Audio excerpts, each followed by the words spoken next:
The first Game of Thrones spin-off, House of the Dragon, is working on its 3rd season. The newest season will tackle the Targaryen Civil War, taken from the novel Fire and Blood, which has been built up over the last 2 seasons. A standout character from House of the Dragon, Lord Corlys Velaryon, is also getting a prequel spin-off. Bruno Heller penned the pilot script which follows Corlys and his naval adventures before the events of House of the Dragon. Notably, this series is planned to be animated. The Sea Snake is not the only planned animated series. The Golden Empire would focus around the Game of Thrones version of China, which has been shrouded in mystery until this point.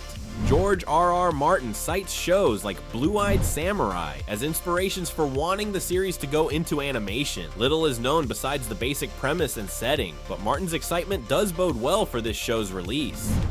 A Knight of the Seven Kingdoms is currently in post-production. This prequel story is based on the novel collection, The Tales of Dunk and Egg. The story takes place 90 years before Game of Thrones and follows Rek, a squire who takes the armor of a recently deceased hedge knight. This series is meant to contrast George R.R. Martin's usual stories in this world, which usually revolve around the lords, heads of houses, and the top 1% of the world. This series will premiere sometime in late 2025.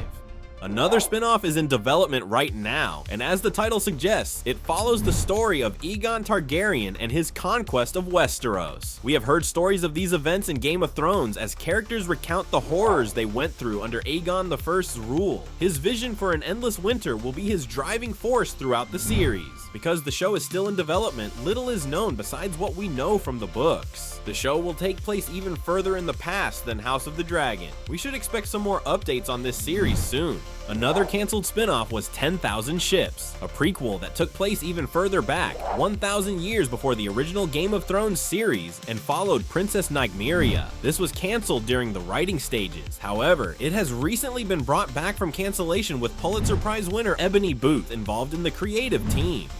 A series was initially pitched as a Jon Snow focused story with him dealing with the fallout of the Game of Thrones finale. A planned Flea Bottom sequel series would have followed the few heroes who reside in the slums district of King's Landing. However, many have speculated that the studio wanted to avoid anything to do with the final season due to the wave of negative reviews. A Bloodmoon prequel series was also in development. Bloodmoon would have been the furthest back the series went, dating back 8,000 years before the events of Game of Thrones. What show are you most excited for? Grab a dragon and fly down to the comments below to let us know. Thank you for watching ScreenRant, and we'll see you next time.